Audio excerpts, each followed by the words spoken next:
بسم اللہ الرحمن الرحیم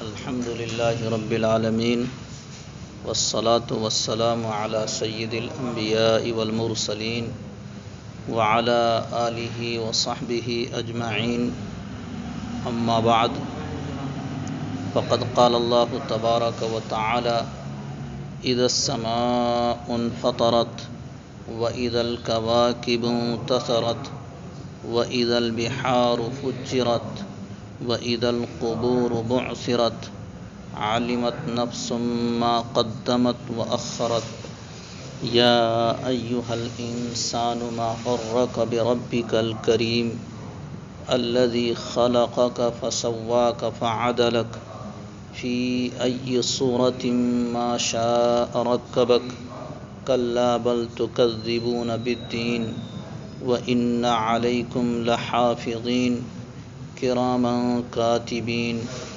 يَعْلَمُونَ مَا تَفْعَلُونَ إِنَّ الْأَبْرَارَ لَفِي نَعِيمٍ وَإِنَّ الْفُجَّارَ لَفِي جَحِيمٍ يَصْلَوْنَهَا يَوْمَ الدِّينِ وَمَا هُمْ عَنْهَا بِغَائِبِينَ وَمَا أَدْرَاكَ مَا يَوْمُ الدِّينِ ثُمَّ مَا أَدْرَاكَ مَا يَوْمُ الدِّينِ يَوْمَ لَا تَمْلِكُ نَفْسٌ لِنَفْسٍ شَيْئًا وَالْأَمْرُ يَوْمَئِذٍ لِلَّهِ صدق اللہ العظیم۔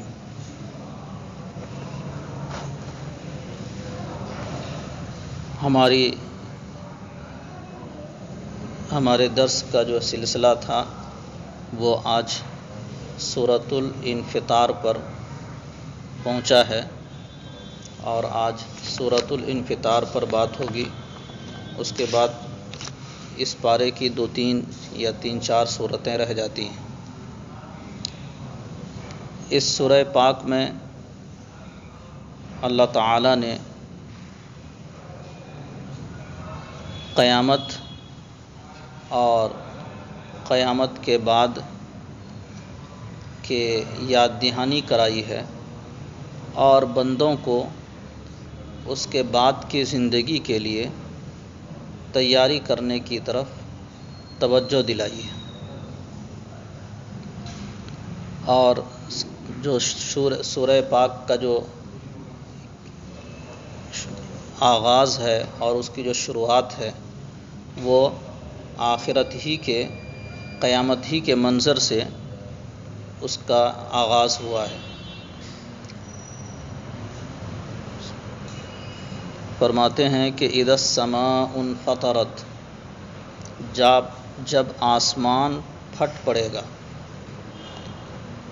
یہاں جو ہے ذہن میں رکھنا چاہیے کہ جب قیامت آئے گی تو حضرت جبرائیل علیہ السلام 2 مرتبہ سور پھونکیں گے۔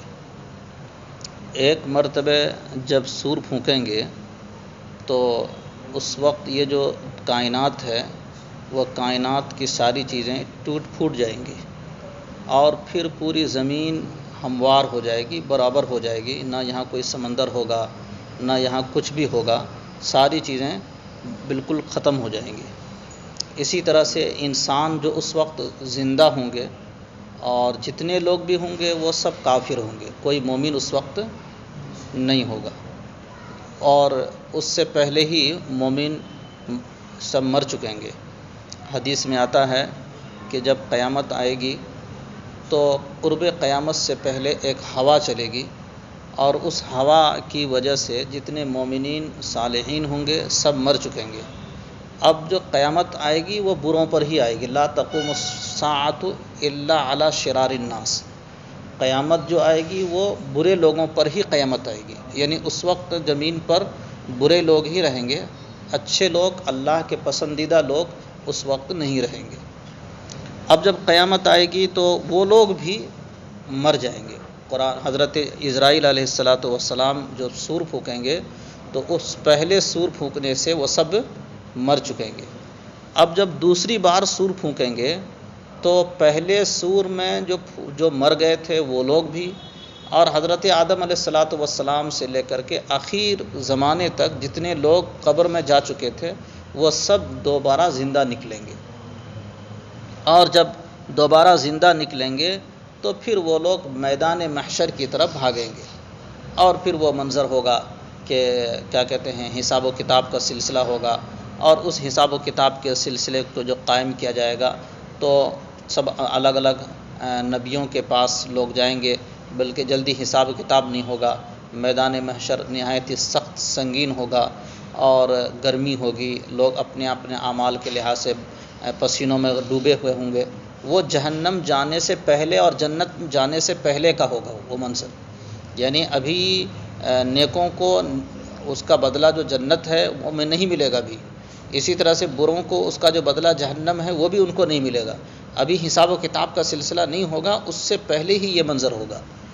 تو یہ جو دو بار سور پھونکیں گے، اس سے پہلے کا یہ منظر بیان کیا جا رہا ہے۔ کب؟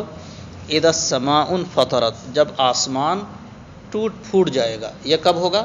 جب حضرت عزرائیل علیہ السلام پہلی بار سور پھونکیں گے، اس وقت یہ آسمان ٹوٹ پھوٹ جائے گا۔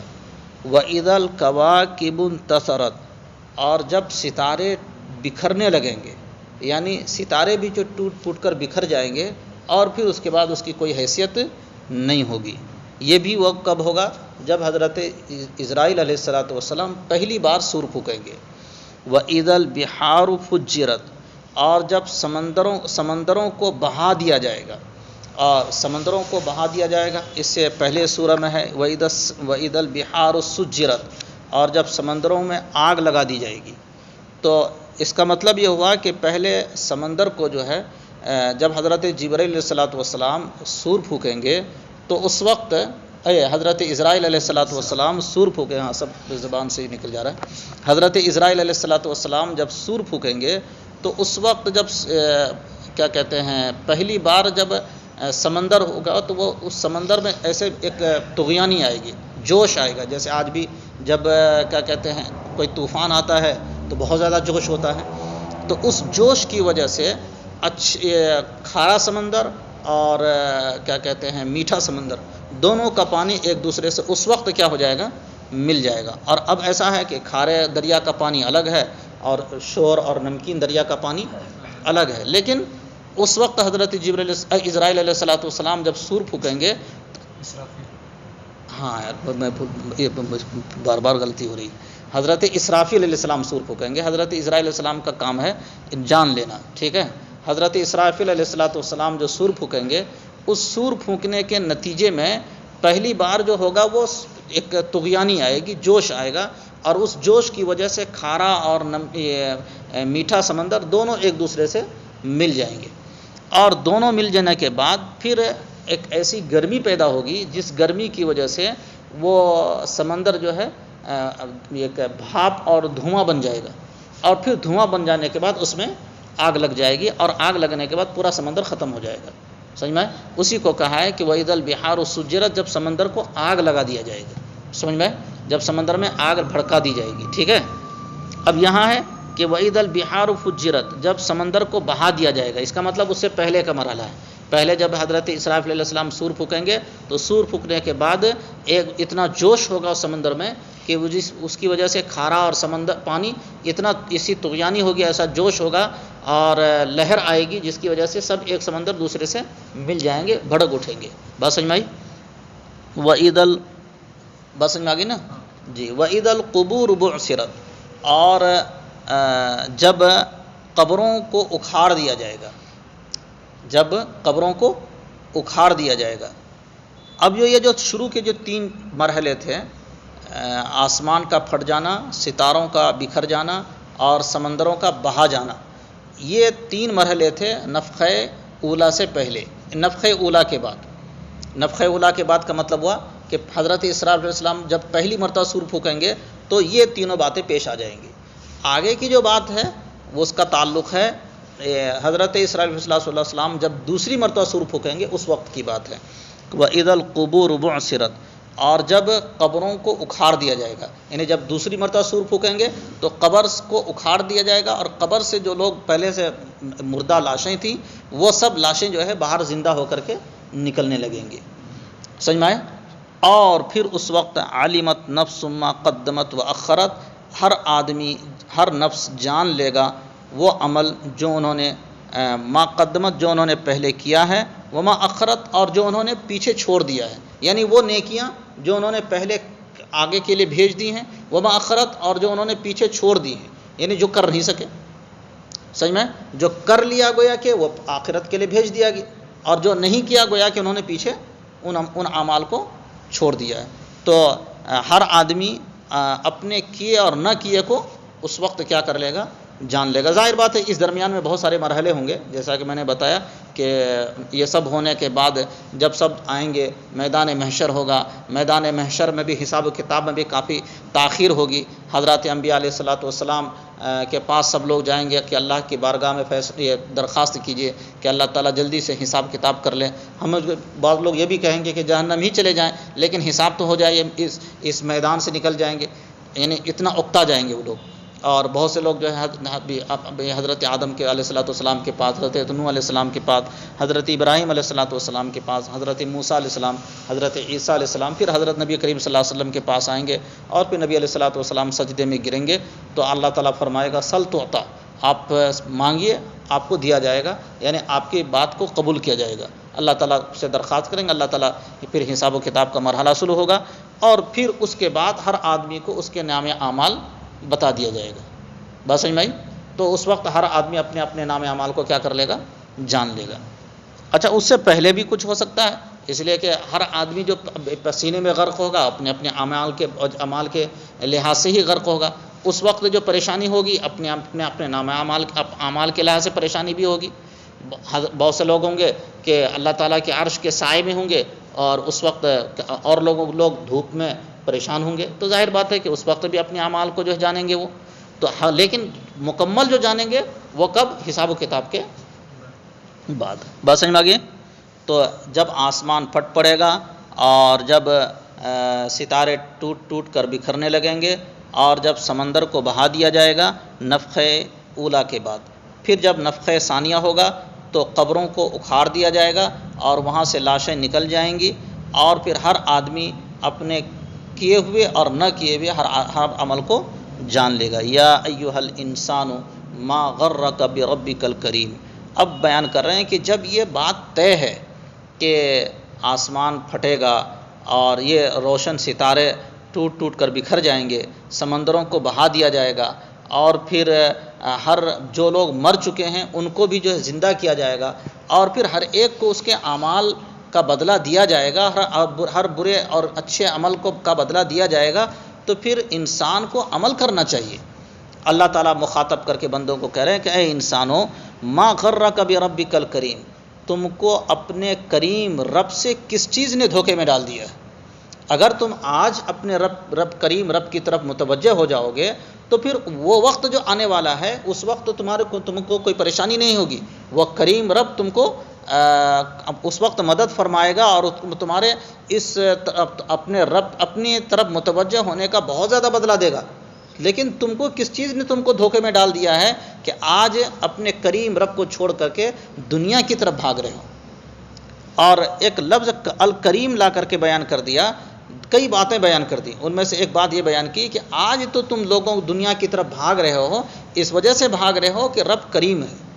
اگر رب کریم نہیں ہوتا، سخی نہیں ہوتا، تو وہ کیا کرتا کہ وہ تمہاری کسی نافرمانی کی وجہ سے تمہاری روزی چھین لیتا، تمہاری کسی نافرمانی کی وجہ سے تم کو کسی مصیبت میں مبتلا کر دیتا، تمہاری کسی نافرمانی کی وجہ سے تم کو کسی تکلیف سے دوچار کر دیتا، تمہاری کسی نافرمانی کی وجہ سے تم کو زمین میں ہی دھسا دیتا، نافرمانی کی وجہ سے آسمان سے پتھر نازل کر دیتا، تو تم تو ایسا نہیں کر سکتے تھے۔ لیکن رب کریم ہے، اس وجہ سے تم کو جو ہے آج دھوکے میں پڑے ہوئے ہو۔ تو یا ایھا الانسان ما غرک بربک الکریم، اے رب، اے انسان، تم کو کس چیز نے اپنے کریم رب سے دھوکے میں ڈال دیا ہے۔ اور اس میں ایک بات اور بھی یہ بیان کیا کہ اگرچہ آج تک تم دھوکے میں ہو، لیکن یاد رکھنا اگر تم رجوع کرنا چاہو گے آج بھی تو وہ رب کریم ہے، تمہارے رجوع کرنے کو وہ قبول کر لے گا۔ یعنی جب بھی تمہارے دل میں یہ آئے کہ ہم کو اپنے رب کی طرف لوٹ جانا چاہیے، تو آج بھی وہ کریم رب ہے، اور رب اس کی صفت کریم ہے، اور فیاض کی صفت یہ ہوتی ہے کہ جب بھی اسے کچھ مانگا جائے وہ دے دیتا ہے۔ سخی کا معاملہ ایسا ہی ہوتا ہے، جب بھی اسے کچھ مانگا جائے تو وہ دے دے گا، لہذا تم اگر اس سے توفیق مانگو گے اور اس کی طرف اس کے سامنے جو ہے اس کی نعمت مانگو گے، آخرت کی نعمت مانگو گے، اس کی رضا مانگو گے، اس کی خوشنودی مانگو گے، آج بھی اپنی رضا اپنی خوشنودی وہ دے گا تم کو۔ تو یہ کریم رب کے لفظ سے ہمیں یہ بتا دیا اللہ تعالیٰ نے۔ اب بیان کر رہے ہیں کہ اے انسان، کس چیز نے تم کو تمہارے کریم رب سے دھوکے میں ڈال دیا ہے؟ الذی خلقک، وہ کریم رب ایسا ہے کہ اس نے تم کو پیدا کیا ہے۔ الذی خلقک، اس نے تم کو پیدا کیا ہے، پیدا کسی اور چیز نے نہیں کیا ہے تم کو۔ اگر کیا کہتے ہیں دنیا کی طرف بھاگتے ہو تو اس دنیا نے تم کو پیدا نہیں کیا، دنیا کو پیدا کرنے والا خود اللہ کی ذات ہے، لہذا جس نے اس کو پیدا کیا اس کریم رب کی طرف تم کو جانا چاہیے۔ اور بھی بیان کیا الذی خلقک، جس نے تم کو پیدا کیا، فسواک، اور تم کو درست پیدا کیا، یعنی اللہ تعالیٰ نے پیدا کیا ہے اور پیدا کرنے کے ساتھ ساتھ جو تم کو پیدا کیا ہے، جو چیزیں تم کو دی ہیں وہ درست دی ہیں، یعنی تمام انسانوں کے مقابلے میں تم کو جو اللہ نے جو چیزیں دی ہیں وہ درست دی ہیں۔ اب ایک دوسری تخلیق پر دیکھیں، اگر مثال کے طور پر ایک انسان پیدا ہو جائے اور انسان کے پیٹ سے ہی پیدا ہو اور خوبصورت سے خوبصورت چڑیا پیدا ہو جائے تو ہم اس کو اچھا نہیں سمجھیں گے۔ کتنا ہی خوبصورت مور پیدا ہو جائے، انسان کے پیٹ سے کیا ہو جائے، مور پیدا ہو جائے، تو ہم اس کو خوبصورت نہیں سمجھیں گے، کہیں گے بد نصیب قسم کا انسان ہے کہ وہ اس کے پیٹ سے انسان پیدا نہیں ہوا ہے نا۔ اور اگر وہی انسان کے پیٹ سے ایک انسان ہی پیدا ہو، لیکن اگر کسی طرح کا عذر ہو، بچہ کمزور ہے، کچھ بھی ہے، لیکن اس کو خوش نصیب سمجھتے ہیں، ہاں انسان پیدا ہوا۔ لیکن ہرن پیدا ہو جائے انسان کے پیٹ سے، انسان کے شکم سے، تو اچھا اس کو نہیں سمجھیں گے۔ تو معلوم ہوا کہ اللہ تعالیٰ نے انسان کو جو پیدا کیا ہے اور اس کا جو ڈھانچہ دیا ہے سر سے لے کر پیر تک، وہ نہایت ہی اعلیٰ ڈھانچہ ہے۔ اسی کو اللہ نے احسان کے طور پر فرمایا کہ وہ ذات نے نہ صرف یہ کہ پیدا کیا، پیدا تو مور کو بھی پیدا کیا، پیدا تو ہرن کو بھی کیا ہے، پیدا خرگوش کو بھی کیا ہے، لیکن تم کو جو پیدا کیا ہے فسواک، تمہارے پیدائش کو بہت درست بنایا ہے، ہر لحاظ سے اعلیٰ ترین بنایا ہے، جس کو تم خود پسند کرتے ہو۔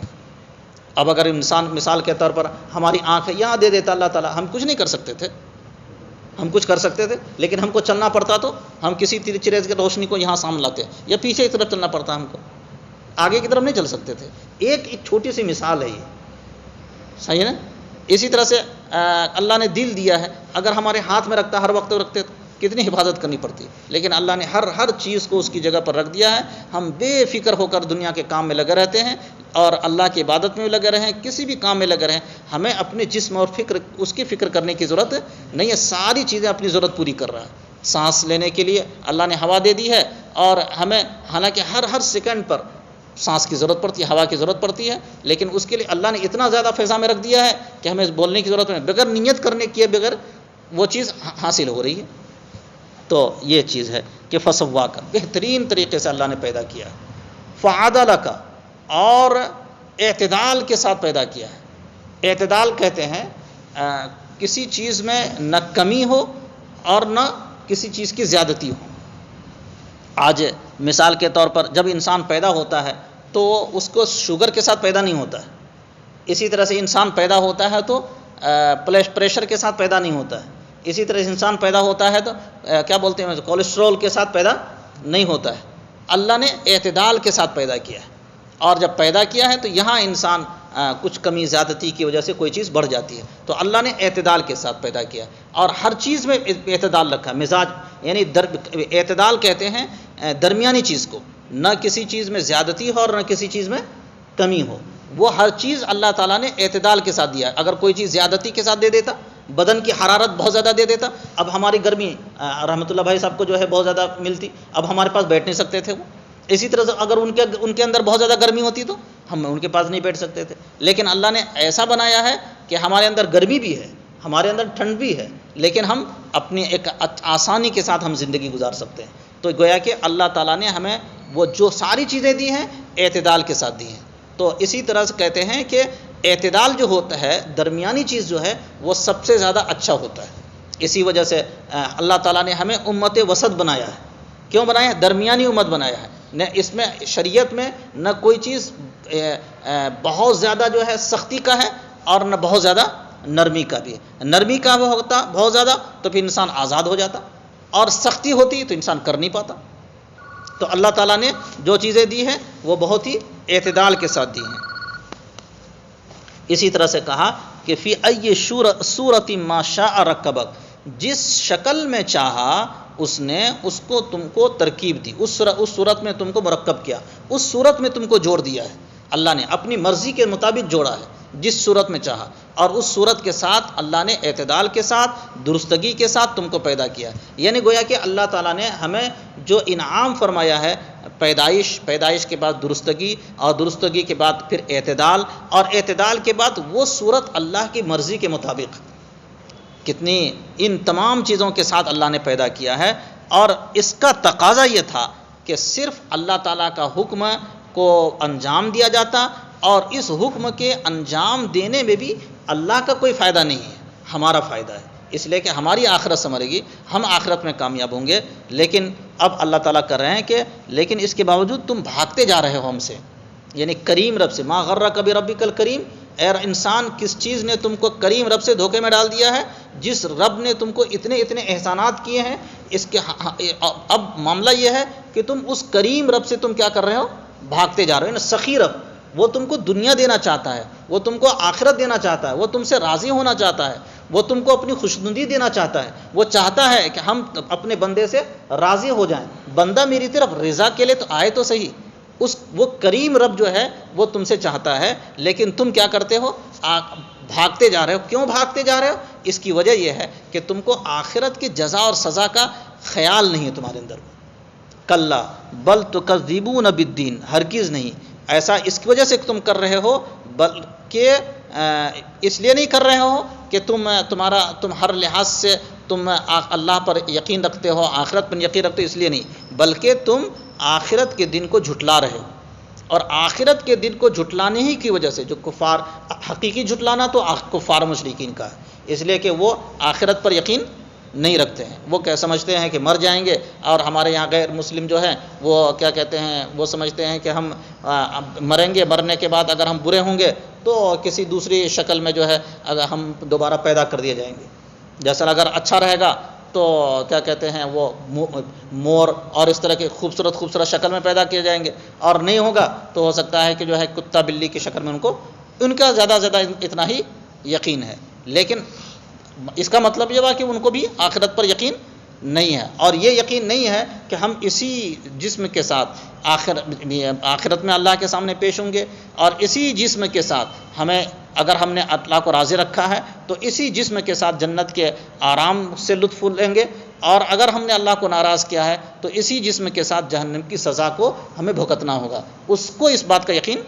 نہیں ہے۔ باقی اور جو قومیں ہیں ان کو تو یہ بھی نہیں ہے کہ ہم کو جو ہے آخرت میں دوبارہ زندہ ہونا ہے۔ یہی وجہ ہے کہ وہ دنیا میں ٹھاٹ باٹ کی زندگی کو ترجیح دیتے ہیں، اور یہ سمجھتے ہیں کہ اگر پیٹ ہے تو سب کچھ ہے، کپڑا ہے تو سب کچھ ہے، کار ہے تو سب کچھ ہے، دنیا ہے تو سب کچھ ہے، نہیں تو کچھ بھی نہیں ہے۔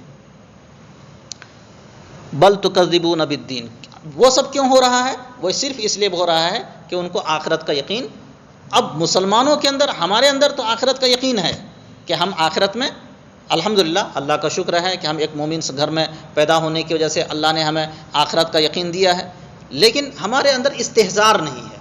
ہم جو کبھی غلطی ہو جاتی ہے، کبھی گناہ ہو جاتا ہے، یا وجہ کیا ہے؟ اس کا استحضار نہیں ہے، یعنی ہم غلطی کرنے جاتے ہیں تو اس وقت آخرت کا دھیان اس وقت نہیں رہتا ہے۔ ہاں، ایک مومن ہونے کے ناطے کبھی دل میں رہتا ہے کہ اللہ ہم نے غلطی کر لی ہے، لیکن یہ بھی ایک بڑی توفیق ہے۔ البتہ ہمیں چاہیے کہ وہ استحضار کامل درجے میں ہونا چاہیے، جیسے ہی گناہ کا خیال ہو فوراً وہ استحضار ہو جانا چاہیے، جیسے ہی کیا کہتے ہیں نیکی کرنے کے لیے جائیں تو فوراً استحضار ہونا چاہیے کہ اللہ کو راضی کرنے کے لیے کر رہے ہیں۔ تو یہ استحضار ہوگا اور ہماری ترقی ہوگی روحانی لحاظ سے، قلبی لحاظ سے، اور اللہ سے اور زیادہ ہمارا قرب بڑھے گا، اللہ کی رضا اور زیادہ ہم کو نصیب ہوگی۔ اللہ ہمیں یہ بھی توفیق عطا فرمائے۔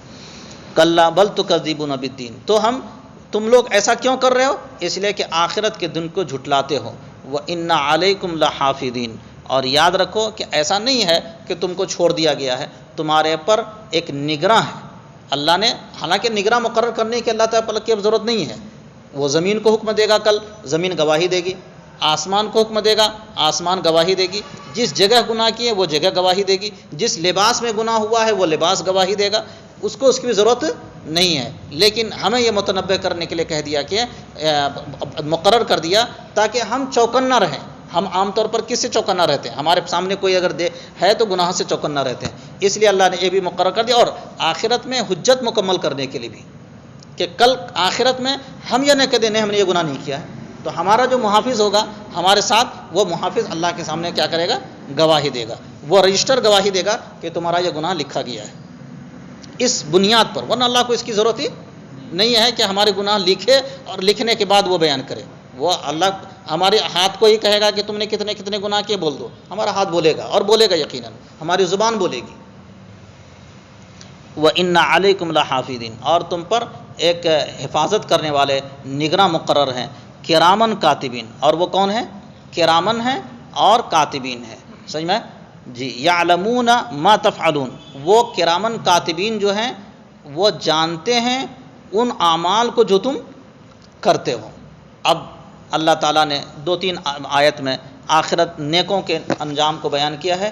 ان الابرار لفی نعیم، یاد رکھو جو ان باتوں کو سمجھ کر کے، دھیان دے کر کے اللہ کی طرف جائے گا اور اللہ کی طرف رجوع کرے گا، اللہ کی رضا حاصل کرنے کے لیے کوشش اور محنت کرے گا، وہ لوگ ابرار ہیں، نیک لوگ ہیں، اور نیک لوگوں کا انجام ہے لفی نعیم، وہ لوگ آرام میں ہوں گے۔